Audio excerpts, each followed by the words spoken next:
तो आज मैं इस वीडियो में बात करने वाला हूं एआईएमआईएम पार्टी को लेकर के। ढाका विधानसभा में एमआईएम पार्टी की तरफ से कुछ दिन पहले ऐलान किया गया था कि दावत इफ्तार किया जाएगा। उसी को लेकर के राणा रणजीत सिंह ढाका की धरती पर पहुंचे। और कल की बात अगर हम करते हैं 10 मार्च 2025 की, तो कल जो के इफ्तार राणा रणजीत सिंह के द्वारा किया गया ढाका के भीतर। आप यहां पर तस्वीरों में देख सकते हैं कि अपने कार्यकर्ताओं के साथ जो ढाका के भीतर इनके कार्यकर्ता है, पार्टी के लोग हैं, जो अध्यक्ष है, इनकी पार्टी के जो ढाका के कोर कमेटी के लोग हैं, उनके साथ मीटिंग की है, जो कि आगे इफ्तार का जो इंतजाम करना है उनको लेकर के ढाका में जो 25 मार्च 2025 को इफ्तार का इंतजाम किया जाएगा, जिसको लेकर के मीटिंग की जा रही है। और उसी बीच राणा रणजीत सिंह अपने लाव लश्कर के साथ ढाका पहुंचे और ढाका में जो निवासी यहाँ के उनको आमंत्रित किया खुले मंच से अपने वीडियो के माध्यम से कि जितने भी ढाका के निवासी हैं उनको सादर आमंत्रित मैं करता हूं कि 25 मार्च 2025 को ढाका के उच्च विद्यालय में यानी ढाका हाई स्कूल में दावत इफ्तार का इंतजाम किया जाएगा, जिसको लेकर के उन्होंने खुले मंच से दावत दिया। और राणा रणजीत सिंह जिस तरीके से सुर्खियों में बने रहते हैं कुछ महीनों से, और जिस तरीके से वो राजनीति करते हुए नजर आते हैं, तो आप यहाँ पर देख सकते हैं सर पे टोपी डाले हुए हैं और अपने जो कार्यकर्ता है, पार्टी के जो लोग हैं, चाहे वो हिंदू हो मुस्लिम हो, सब एक दस्तरखान पर बैठकर इफ्तार करते हुए नजर आ रहे हैं। और अभी कुछ दिनों के बाद होली का समय आने वाला है, तो होली आने वाला है, जिसको लेकर के राणा रणजीत सिंह ने अभी से ही तैयारी में जुटे हुए हैं, कैसे हमारा गंगा जमुना तहजीब बरकरार रहे, इनके ऊपर भी काम करते हुए राणा रणजीत सिंह नजर आ रहे हैं। और यहाँ पर आप तस्वीरों में देख सकते हैं कि एक तरफ आपको ढाका का जो बाजार जो है, गुदरी बाजार जिसको कहा जाता है, वहाँ का जो मंदिर है वो नजर आ रहा है, और एक तरफ उसी के बाजू में मस्जिद है।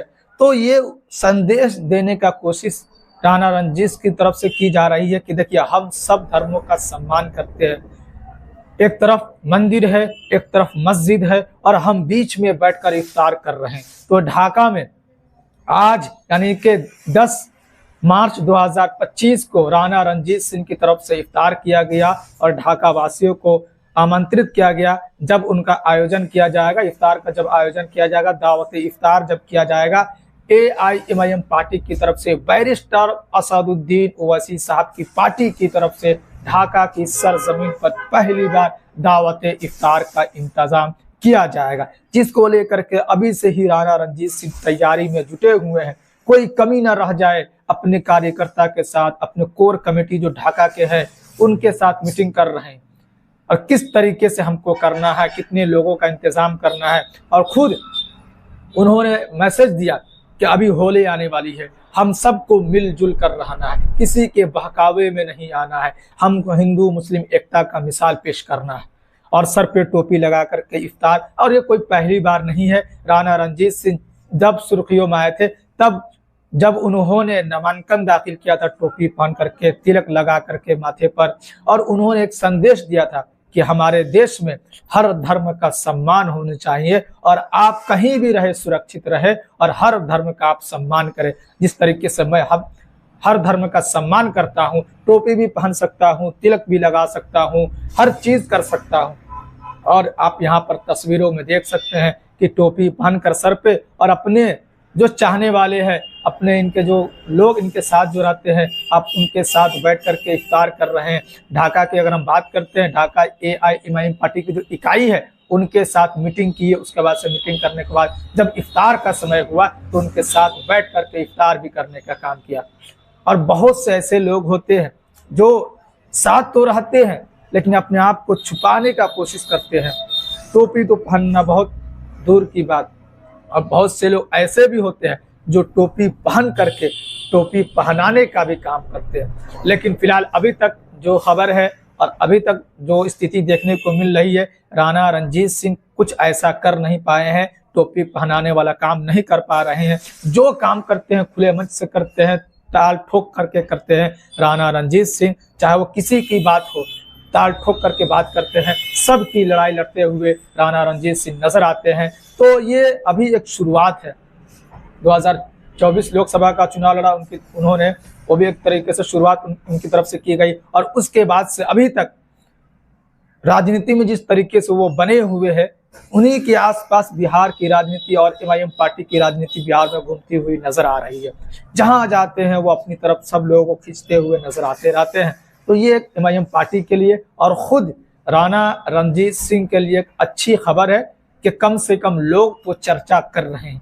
अरे लोग उन्हीं का चर्चा करते हैं जो उनके लायक होता है, और जो उस लायक काम करते रहते हैं, उसके अंदर जो कुछ काबिलियत होती है, तो कहीं ना कहीं उनके अंदर कुछ ना कुछ खासियत है, तभी तो लोग उनका हमेशा चर्चा करते हुए नजर आते हैं। और कुछ ना कुछ ऐसे वो काम कर जाते हैं जिनको लेकर लोग हमेशा चर्चा करने पर मजबूर हो जाते हैं। और बैरिस्टर असदुद्दीन ओवैसी साहब के पार्टी से भी ताल्लुक रखते हैं, जिसकी वजह से और ये चर्चा के केंद्र में बने रहते हैं। तो ये ताज़ा खबर निकल कर आई है। पिछले में मैंने कई वीडियो बना रखा है। मैंने आपको खबर दिया था कि ढाका में इफ्तार का इंतजाम किया जाएगा, मधुबन में इफ्तार का इंतजाम किया जाएगा, और फिर से दोबारा ये खबर निकल कर आई कि अब मीटिंग हो रही है कि कैसे इंतजाम किया जाए, मतलब कोई कमी न रह जाए। पार्टी के नेताओं के साथ, जो लोकल पार्टी के जो नेता है ब्लॉक लेवल पर, प्रखंड लेवल पर, उनके साथ मीटिंग हो रही है और धूमधाम से इफ्तार का इंतजाम किया जाए, इसको लेकर के तैयारी चल रही है। और ये राणा रणजीत सिंह से की तरफ से एक संदेश है कि हम हिंदू मुस्लिम सब एक है, हम साथ होली भी खेल सकते हैं और साथ रमजान का इफ्तार भी, रमजान के रोजे में हम एक साथ बैठकर इफ्तार भी कर सकते हैं। तो ये कहीं ना कहीं राणा रणजीत सिंह की तरफ से एक शुभ संकेत दी जा रही है। और ये होली के समय, क्योंकि अभी देश के अलग अलग कोने में, देश के कुछ हिस्सों से कुछ अलग अलग खबर निकल कर आ रही है होली को लेकर के, क्योंकि रमजान के महीने में होली है। और दूसरी बात यह है कि फ्राइडे के दिन होली है। 2025 होली की अगर बात करते हैं तो फ्राइडे के दिन होली जो खेला जाता है, वो होली का दिन जो फ्राइडे का दिन है, इसको लेकर टीवी चैनलों पर अलग अलग जगहों पर चर्चा इसको लेकर के चल रही है और चर्चा की जा रही है कि कैसे हो सकता है।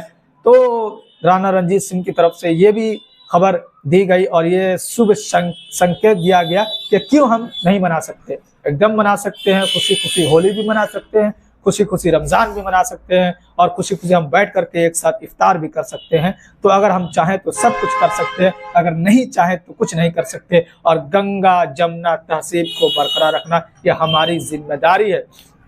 तो राणा रणजीत सिंह गंगा जमुना तहजीब को बरकरार रखने के लिए हर मुमकिन वो कोशिश करते हुए नजर आते हैं। वो राणा रणजीत सिंह जब वो अपना नामांकन दाखिल किया 2024 लोकसभा का, उस समय से गंगा जमुना तहजीब को बरकरार रखने की कोशिश में लगे हुए, और उस समय से लेकर के अभी तक की अगर हम बात करते हैं तो इसी पर वो काम करते हुए नजर आ रहे हैं। और ये ढाका विधानसभा के भीतर पहली बार ये धमाका करने वाले हैं। बहुत सारे ऐसे लोग जिनकी नींद उड़ चुकी होगी कि राणा रणजीत सिंह कैसे ऐसे काम कर सकते हैं, बिल्कुल वो कर सकते हैं और करने वाले भी हैं। और उन्होंने ये दावत भी दिया कि आप सब लोग इस इफ्तार में जरूर आए, चाहे वो हमारे पार्टी से ताल्लुक रखते हो या नहीं रखते हो, या हमारे पार्टी को मानते हो या नहीं मानते हो, या हमारे पार्टी में ज्वाइन हो या नहीं हो, फिर भी आप हमारी दावत इफ्तार में आए और इसको सफल बनाए। क्योंकि ये पार्टी का इफ्तार नहीं है, ये रमजान को लेकर के इफ्तार किया गया है, जो कि हमारे मुस्लिम भाई रोजा रखते हैं, उसके लिए ये इफ्तार का इंतजाम किया जा रहा है। तो ये ढाका बिहार विधानसभा से ये खबर निकल कर आई है। AIMIM पार्टी ऑल इंडिया मजलिस से इत्तेहादुल मुस्लिमीन को लेकर के आगे जो भी खबर निकल कर आएगी राणा रणजीत सिंह को लेकर के, AIMIM पार्टी को लेकर के, बिहार MIM पार्टी को लेकर के, तो फिर से मैं आप तक रखने का जरूर कोशिश करूंगा।